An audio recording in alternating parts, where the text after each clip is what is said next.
mugenzi urahawe ikaze mu cigwa cacu co kuri uno mugoroba. Cigwa kivuga ngo umunsi w'Imana nuwuhe? Isabato canke dimanshe? Dusenge. Uhoraho Mwami ushobora byose, utegeka bikabavuga bigakomera, izina ryawe nirihabwe icubahiro. Mwami, tugiye kwiga icigwa cacu cuno munsi co kuri uno mugoroba. Mwami, turasenze dusaba ubushobozi mvajuru, kandi dusaba gutahura iwawe mw'ijuru, abariko kuba ku bantu bose bagiye gukurikirana icigwa aho bari hose, mu izina ry'umwami wacu Yesu Kristo niho tubisavye, amen. Icigwa cacu cuno munsi kivuga ngo umunsi w'Imana nuwuhe? Isabato canke dimanshe?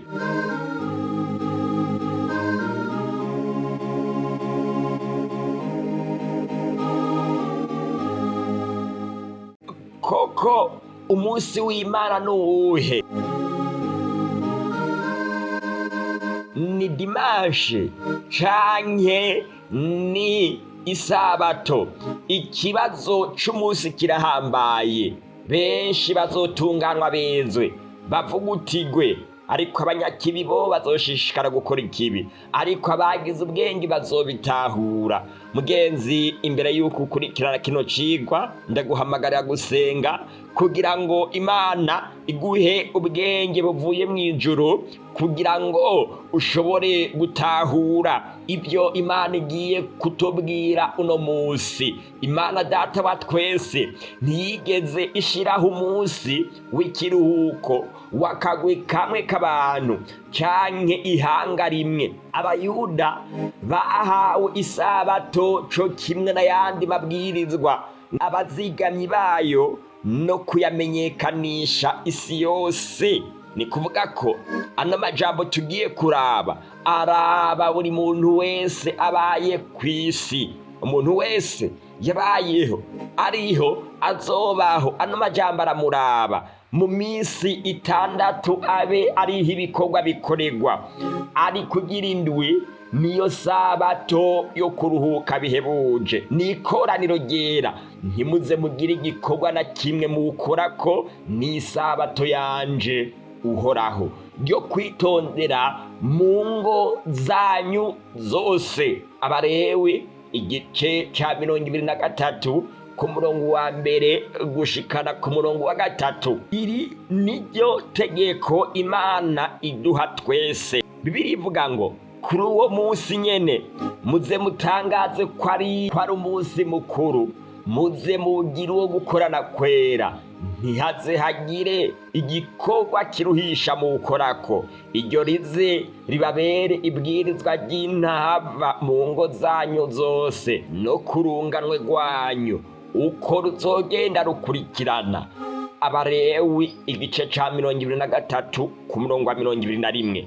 Isabato ry'Imana nk'uko duhejeje kubisoma, isabato ni bwirizwa ry'intahava ry'Imana nk'uko duhejeje kubisoma. Uwo munsi uze wame ubabera isabato yo kuruhuka bihebuje, muze mwame mubibazako. Ico ni cagezwe c'intahava. Isabato ni icibutso c'irema. Bibiliya iratwereka icatumye Imana itanga isabato.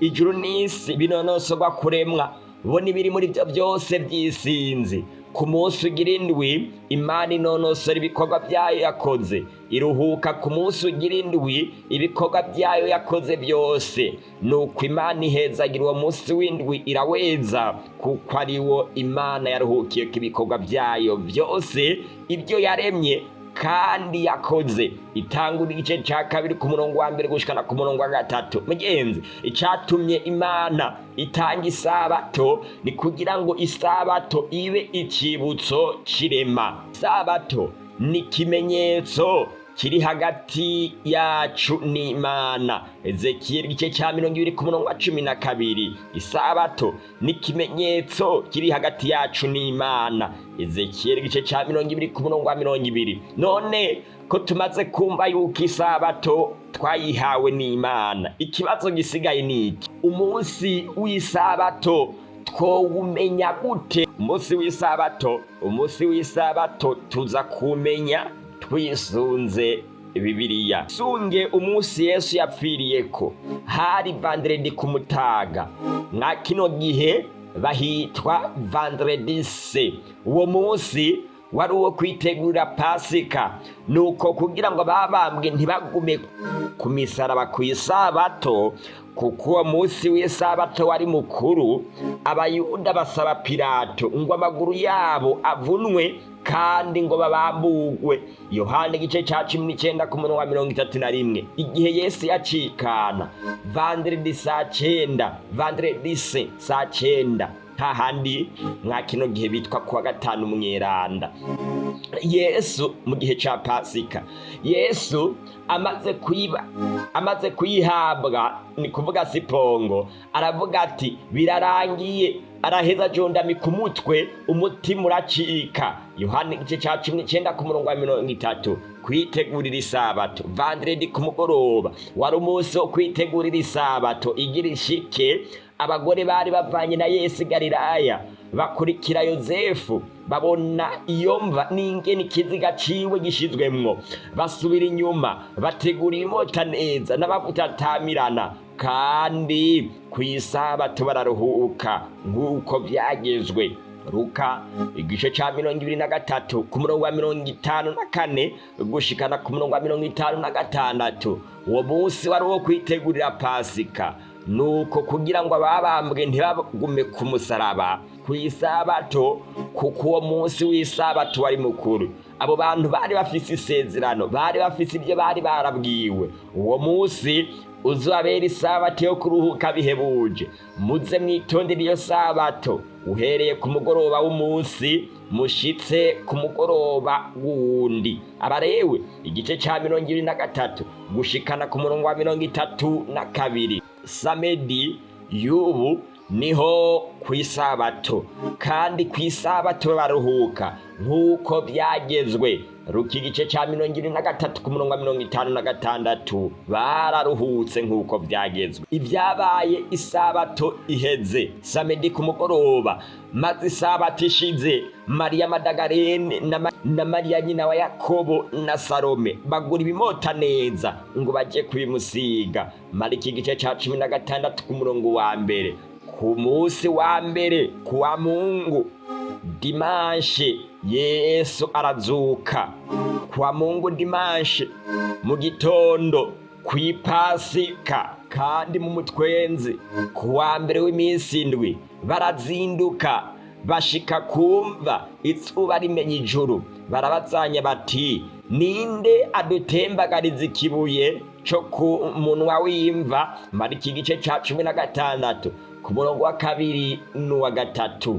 Munsi w'isabato ushize kuwa mbere w'iminsi indwi, umutwenzi ugomba gutambika, Mariya Madagarene na Mariya wundi baja kuraba imva. Matayo igice ca 28 umurongo wa 1. Kuwa mbere w'iminsi indwi mu gahururu hatarabona, Mariya Madagarene aja kumva, abona ikibuye gikuwe kumva. Yohana igice ca 20 ku murongo wa 1. Murabona ukuntu abandisi batandukanye bagiye babivuga. Ego turabitahuye cyane. None umunsi wa mbere w'indwi utangura ryari? Kandi muze muharura iminsi muhereye kuri uwo munsi nyene ukurikira isabato. Bibiliya iratomoye neza ku munsi wa mbere ari dimanche, kandi nta ufise ububasha bwo kubihakana kiretse uwihitiyemo guhakana nkana ivyanditswe vyera.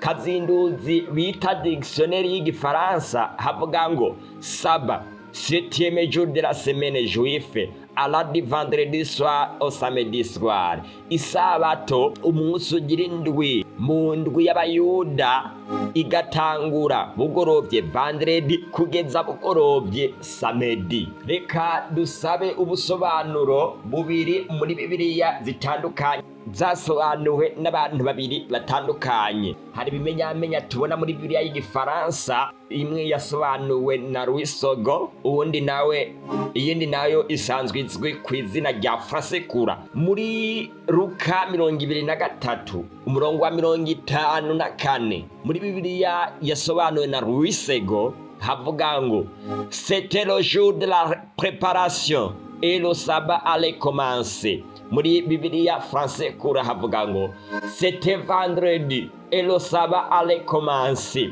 Twisunze bino bisomwa ari bibiri, umunsi wo kwitegurira isabato wari umunsi wo kwitegurira isabato, c'était le jour de la préparation, wari umunsi wo kwitegura isabato yari igiye gutangura. Hano naho muri Frasekura bavuga ngo c'était vendredi et le sabbat allait commencer. Hari vendredi isabato yari igiye gutangura, wari umunsi wo kwitegura, wari vendredi umunsi wo kwitegurira isabato, duca tubona ko ari vendredi. Murabibona muri zino Bibiliya ari zibiri, umwe yavuze ko wari umunsi wo kwitegurira isabato, uwundi nawe avuga ko hari vendredi. Tubihuje duca tubona yuko umunsi wo kwitegurira isabato usanzwe ari vendredi. Tugende muri Luka umurongo wa mbere, muri Bibiliya yahinduwe na Rwisego, yasobanuwe yashizwe mu gifaransa na Rwisego.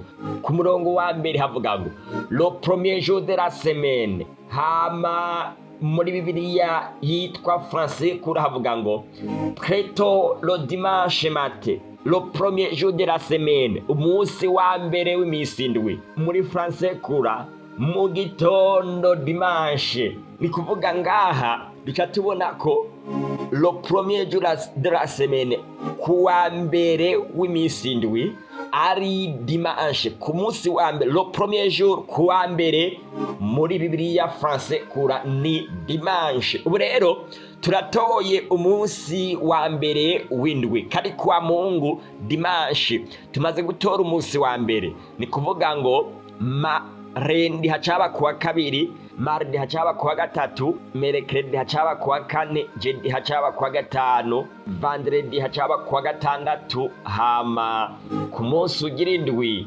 hacaba ku isabato. Mu ndimi zirenga 140 zose samedi hitwa isabato.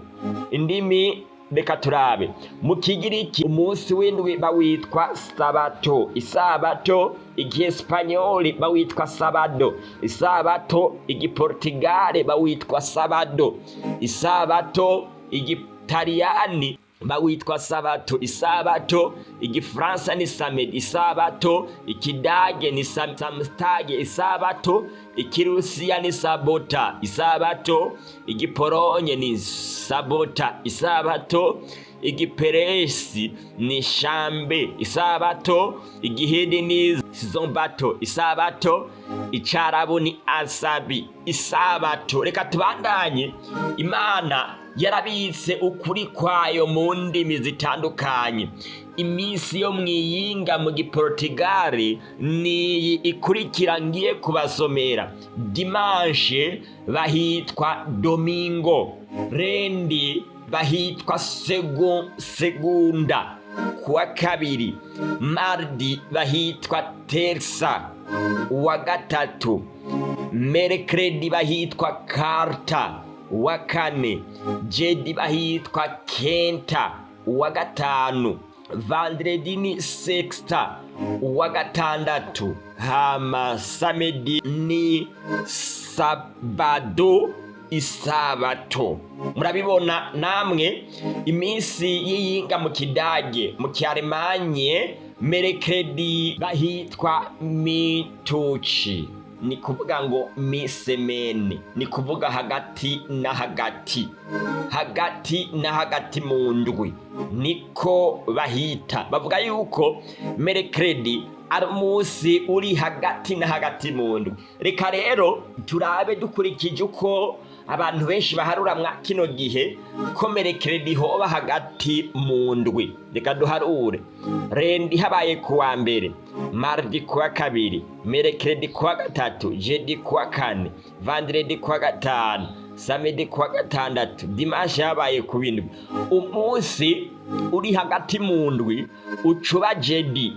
Ni kuvuga ngo hamwe twokurikiza bino biharuro abantu benshi baharura mwa kino gihe, abadagi bose twoba tubisi bijuju kugeza naho bo kubahuka bakitwa merekredi, ngo n'umunsi uri hagati mu ndwi kandi jedi ari uwo munsi uri hagati mu ndwi. Ariko reka duharure dukurikije uko Bibiliya yatubwiye. Murabe dimanche habe umunsi wa mbere, rendi kuwa kabiri, mardi kuwa gatatu, merekredi kuwa kane, jedi kuwa gatanu, vandredi kuwa gatandatu, kw'isabato ku munsi w'indwi. Reba rero merekredi haca haba hagati na hagati mu ndwi.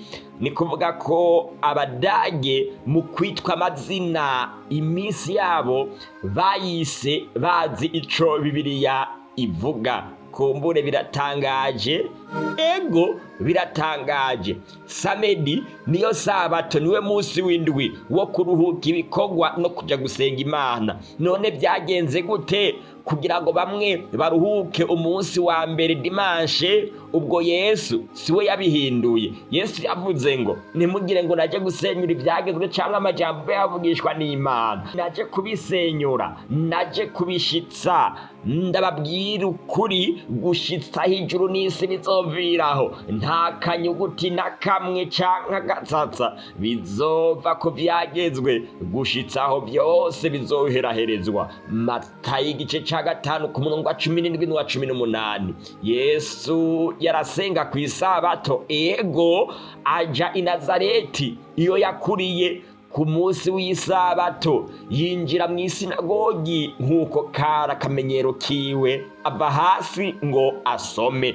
Luka igice ca 4 ku murongo wa 16.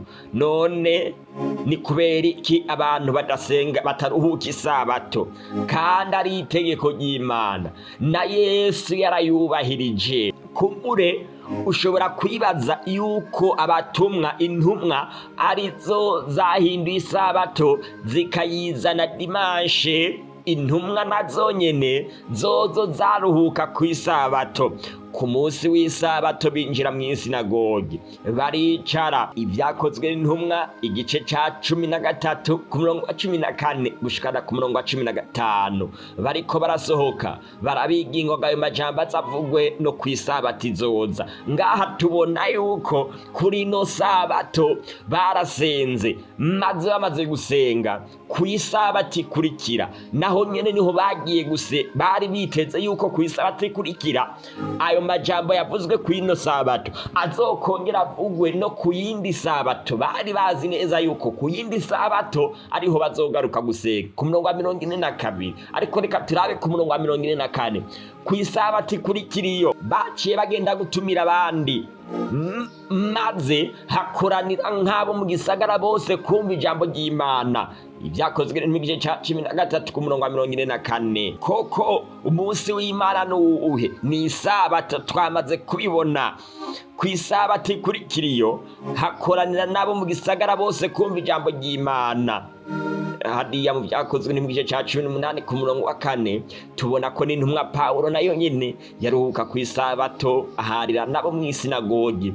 Amasabato yose ngo yemeza abayuda n'abagiriki. Reka tubandanye dusoma. Bamaze guca muri Ampipoli no muri Apoloniya bashika i Tesalonike, hari sinagogi y'abayuda. Nuko Pawulo nk'uko yabenyereye yinjira muri bo, amara amasabato 3 avugana nabo ivyo vyanditswe. Bagenzi, hano mu byakozwe n'intumwa igice ca 17 ku murongo wa 1 gushikana 2 hatweretse ibintu bikomeye yuko na Pawulo na wenyene kara akamenyero, nanje bizokomeza kumbera akamenyero. Ku isabato nzoba ndi mu rusengero gusenga Imana, na Pawulo kara akamenyero kiwe.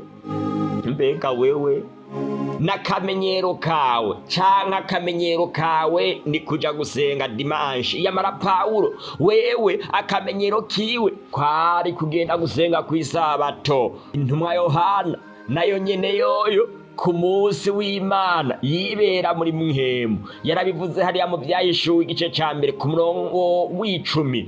Ku munsi w'Imana nari muri mpwemu, numva inyuma yanje ijwi rirenga nk'iry'inzamba.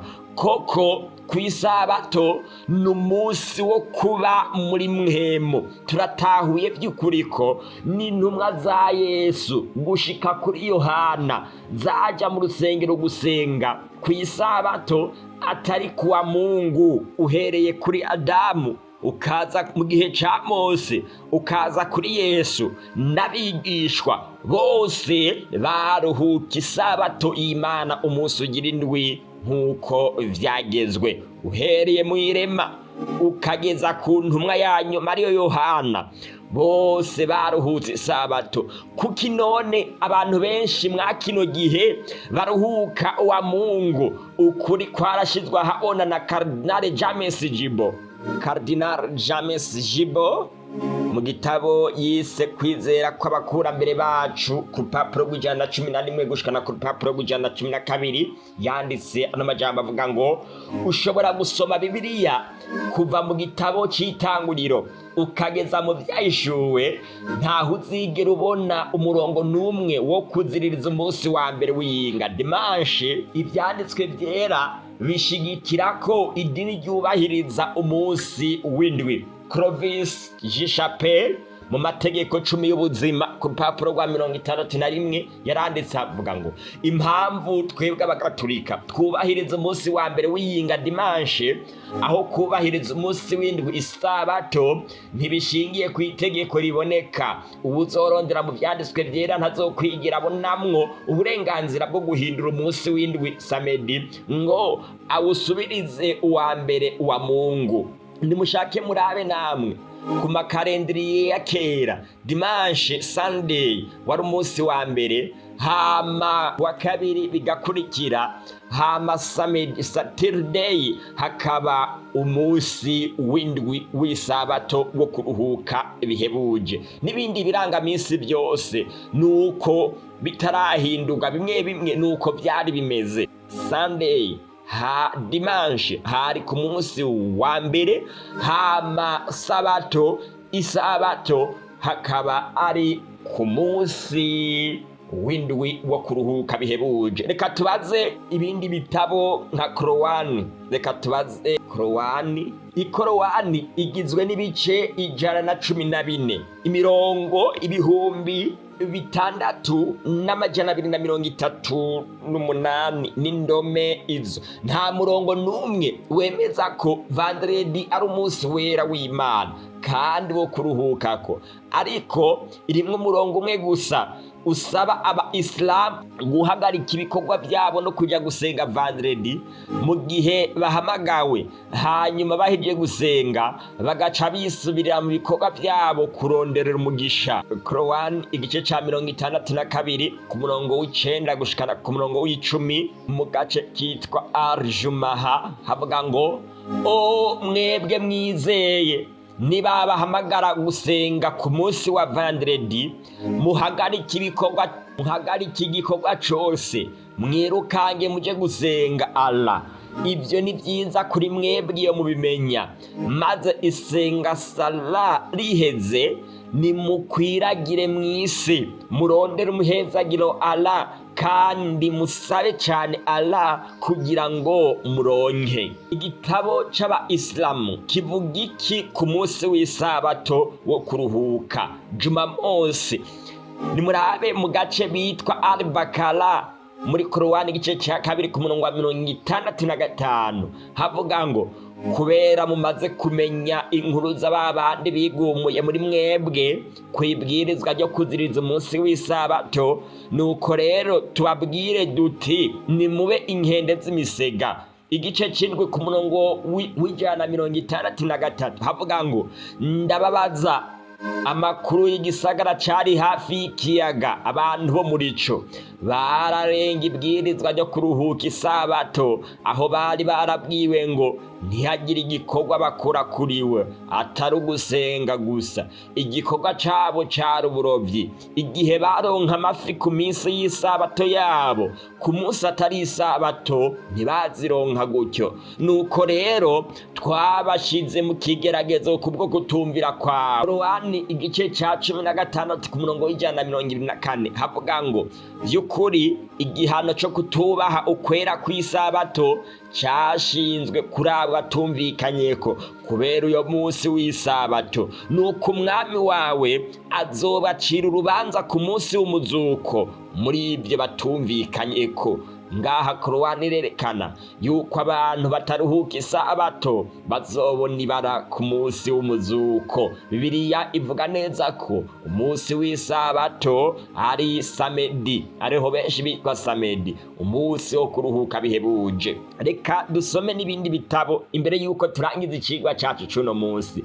Igitabo citwa Saba Eble Shaba kivuga ngo mu Bayuda ikiruhuko co gusenga umunsi w'isabato, canke mu majambo make isabato, umunsi w'indwi wo mu ndwi, nukuvuga samedi, ubwuzure bushasha bw'Imana n'abantu. Injili ntagatifu ya Mariko ivuga iki? Yezu ari kumwe n'abigishwa biwe baja i Kafarnaumi kw'isabato nyene yo muri nyandwi. Yezu yinjiye mw'isinagoga atangura kwigisha. Musi barasobanura umurongo wa 21 isabato. Iryo zina ryagena umunsi wo guhimbaza Imana mu Bayahudi wahora ushika kuwa gatandatu w'ubu. Ni kuvuga ko bitarahindurwa, batarabihindura, isabato yaba kuwa gatandatu w'ubu, ariko hoho ku isabato hasanzwe hari ku munsi w'indwi, ariko mu byo bahinduye haca haba kuwa gatandatu. Reka turabe igitabo Ndemeye Yezu Kristo ko ari Imana yigize umuntu n'umukiza w'abantu kuki. Ndemeye Eklezia Gatolika kuki. Reka turabe canditswe na Pernegoro Giovanni, paruwasi ya Gatara, Bujumbura, Burundi, mu Kakaro, umwaka w'1985. Ibwirizwa ryo guhimbaza umunsi w'Imana kw'idominika, ni kuvuga ngo ku munsi wa mbere wo mu ndwi. Ibi rero twamaze kubibona, kandi murabona yuko no muri Eklezia Gatolika baravyemera yuko bahimbaza umunsi wa mbere wo mu ndwi. Abisirayeli babwirizwa guhimbaza umunsi w'Imana ku munsi wa gatandatu witwa umunsi w'isabato.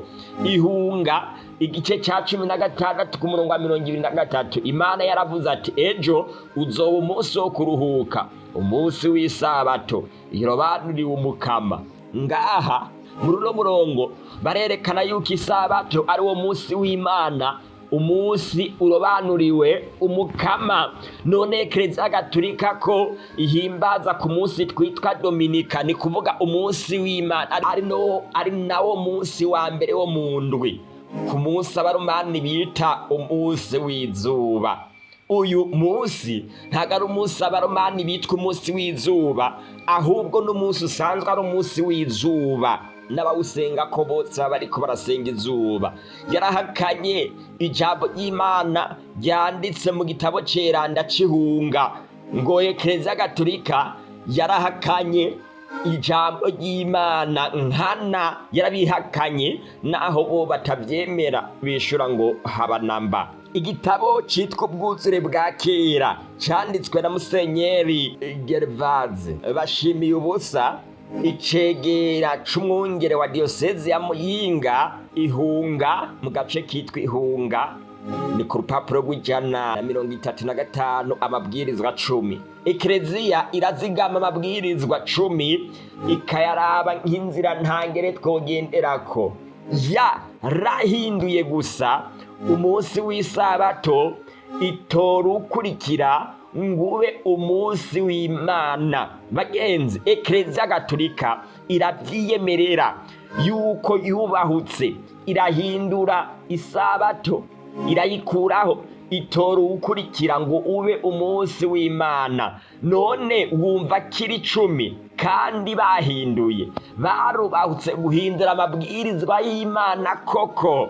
None bagenzi, hagati ya ekleziya yahinduye amategeko y'Imana na Yesu twumva imirende, Bibiliya canke imigenzo twumirende? Tuyoboke ubupapa bwashizeho dimanche canke tuyoboke Yesu yashizeho isabato? Mwari mubizi ku itarike 7 z'ukwezi kwa gatatu mu mwaka wa 321 niho abarongozi ba ekleziya batangaje ko babishira ku mugaragaro ko kuwa mbere w'iminsi ndwi dimanche hasubiriye isabato. Mu mwaka wa 325 musenyeri w'i Roma yahinduye izina ry'umunsi wa mbere awita umunsi w'umwami bivuye ku vyifuzo vyiwe, nkeko no mwami ari we nyene. Ikibazo gica kiza niki? None abaporoti, abapandegoti, abametodisti, abangirikane n'abandi baruhuka dimanche gute? Kandi dimanche abayishizeho ari ekleziya gatolika. Igitabo citwa Ngenzi ca Mukristo ku rugendo, kino abaporoti benshi baracemera, abapantekoti n'abandi baragisome. Ino nkuru ya Ngenzi barayizi cane. Reka dusome ano majambo aboneka ku gice ca 25 avuga ngo ugushinga intahe kwa Vyizigiro. Reka rero ndayandike neza kugira ngo tuyasome. Vyizigiro atumbagije icabanje kuntera kurondera icokiza umutima wanje. Mukristo ati nico nkubajije. Vyizigira ati namaze igihe kirekire mpimbagwa n'ibidandazwa vyashoka ku isoko y'iwacu, ariko noneho namenye yuko iyo nkomeza muri vyo vyari kunkwegera kuranduka. Vyizigiro ngaha atumenyesha yuko icatumye arondera icokiza ubugingo bwiwe nuko yamaze igihe kirekire ahimbagwa n'ibidandazwa vyashoka mw'isoko y'iwabo, kandi amenya yuko niyakomeza muri vyo ubuzima bwiwe buzoranduka. Maze Mukristo aramubaza ati, Mukristo ati vyari biki?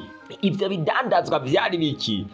Vyizigiro aravuga ati n'ubutunzi bwose bw'iyi si, nakunda ibiyago bibi no kuboregwa no kuvuga izina ry'Imana ku by'ubusabusa no gutukana no kubesha no gusambana no kuzirura isabato n'ibindi nk'ivyo bitobuze kurandura ubugingo bwanje. Bagenzi, ngaha Vyizigiro wewe yarabitahuye, aratahura neza gusambana bingana no kuzirura isabato, kubesha bingana no gusambana, gutukana bingana no kubesha, kuvuga izina ry'Imana ku by'ubusabusa bingana no kuzirura isabato, kuboregwa nuko.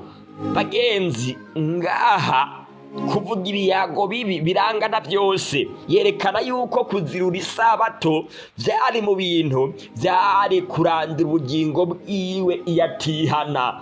None rero abaporoti, abapandegoti, abangirikane ko ekleziya gatolika ariyo yishiriyeho dimanche bavyemera gute? Bagenda kubiyoboka gute? Ko mbona mu bitabo basanzwe bemera nk'iki ca Ngenzi cerekana yuko kuzirura isabato ari ikintu kizorimbura ubugingo bwabo. Aho ekleziya yahinduye itegeko ry'Imana, yo nubu iracasemerera iti ntimuze mwungurire ku vyagezwe mbagera canke ngo mubigabanye, kugira ngo mubone kwitondera ivyagezwe vy'Uhoraho Imana yanyu mbagera. Gusubira mu vyagezwe igice ca 4 ku murongo wa 2, wabamenyesheje isabato yawe yera, ubashiraho amabwirizwa n'ivyashizwe n'ivyagezwe, ubitumye umusavyi wawe Mose. Nehemiya igice c'9 ku murongo wa 14. Imana iziyumanganya ku by'isabato ngo ihindure ihindura ibwirizwa ryayo. Oya, Bibiliya ivuga ngo sinzova mu isezerano ryanje, sinzohindura ijambo ryavuye mu kanwa kanje. Zaburi ya 89 ku murongo wa 34. Reka ndabakurira inkoni ku gishitsi. Bibiliya ivuga ngo nuko uzorenga ibwirizwa na rimwe ryo muyoroshe, hanyuma y'ayandi akigisha abantu ngo bagire batyo, mu bwami bwo mwijuru azokwitwa muto hanyuma y'abandi. Kwitwa muto mu bwami bwo mwijuru bisobanura yuko utazokwigera ujayo, ariko yitondera akayigisha, wowe azokwitwa mukuru mu bwami bwo mwijuru. Matayo igice cya 5 ku murongo wa 19. Kuko umuntu wese azokwitondera ibyageze byose agatsitara kuri rimwe azoba acumuye kuri yose. Uwavuze ati ntugasambane niwe yavuze ati ntukice.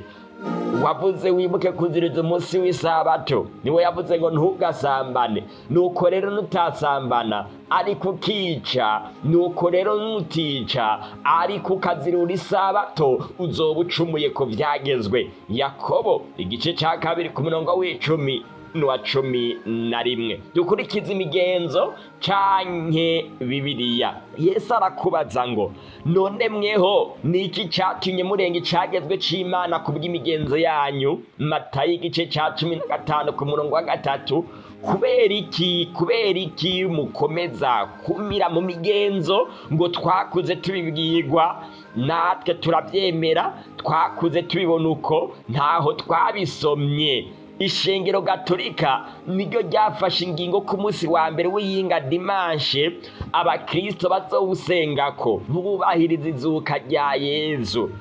Mu by'ukuri nta kindi kintu gihambaye ishengero Kiliziya Gatolika ryakoze kiruta iki. Umunsi wera w'isabato warahinduwe uvanwa ku munsi w'Imana, wimurirwa ku wa mbere bidacingiye ku byagezwe byo mu byanditswe, ahubwo ari kubw'ububasha Kiliziya ubwayo yiyumviriye. None Imana, ikibazo rero kigaruka ku baporoti. Nta kintu na kimwe gishobora gutuma Papa avuga mu bapendegoti cyangwa avuga mu yandi mashengero atari abagatolika atari uko baruhuka dimanche yishiriyeho kandi bakayiyoboka baba bariko barumvira ubupapa. Imana yari izi ko ivyo bizobaho canke vyapfuye kujaho. Umuvugishwa Daniyeli yari yareretswe mu kigereranyo c'ibikoko, aho yereka umwami adasanzwe azobaho, kandi ku by'ayo mahembe 10 muri ubwo bwami hazokwadukamwo abami 10, maze mu nyuma zabo hazoza uwundi mwami, ariko we azogira itandukaniro n'abambere, kandi azonesha 3 isumba byose. Azoyivuga ko amajambo y'agatituro, kandi azocobogoza abera bisumba byose. Azoja imigabo yo guhindura ibihe n'ibyagezwe. Daniyeli igice 7 ku murongo wa 24 n'uwa 25. Umuntu wese amvumereza ati mwami mwami, si wazinjira mu bwami bwo mwijuru atari ukora ibyo data wo mwijuru agomba. Iki nico kitumenyesha ko tumuzi. Nitwitondera ibyagezwe nawe. Uvuga ngo ndamuzi ntiyitondera ibyagezwe vyiwe n'umubeshi, ukuri ni kuri muri we. Igice cya 2 Yohana yanditse igice cya 2 ku murongo wa 3 n'uwa 4. No mwijuru tuzoruhuka isabato, kandi Yesu niwe mwami w'isabato. Uno munsi uhamagarirwa guhitamo ibintu bibiri: kuruhuka isabato Yesu akubera umwami, canke uruhuke dimanche Papa akubera umwami. Itubwira ngo kukwiri aryo sezerano nzosezerana n'umuryango w'Abisirayeli hanyuma y'iyo misi. Ni njyewe uhoraho mbivuze. Imana yifuza gusezerana isezerano rishasha nawe mwa kino gihe. Niri nzoshira ibyagizwe byanje mu bwenge bwabo no mu mitima yabo, kandi niho nzobyandika. Mugenzi, Imana yifuza kwandika ibyagezwe byayo mu mutima wawe. Abaheburayo igice 8 ku murongo w'10. Mbega urashaka kumvira Imana? Ngwino ku muremyi wawe, ngwino. Ku isabato tuzoba dufise umubatizo. Abari ku mbuga ngurukanabumenyi aho bari hose nabo nyene barashobora kwiyandikisha kuri izi nimero zikurikira: akamenyetso ko guteranya 257 61 208 669. Akamenyetso ko guteranya 257 61 208 669. Nanje ngiye kubagira isengesho ridasanzwe. Uhoraho Mwami ushobora byose, utegeka bikaba bigakomera, izina ryawe nirihabwe icubahiro. Mwami urakoze kubw'ijambo ryawe maze kudushikiriza, kandi urakoze kubw'abantu bene data bamaze gufata ingingo. Nange ndabasengeye ngo inzira bamaze gutangura ntihere, ariko nibamara gukomera bazoshika ibikoresho byawe, kandi twese uzoduhana ubugingo budashira ubwo wasezeranye abagukunda.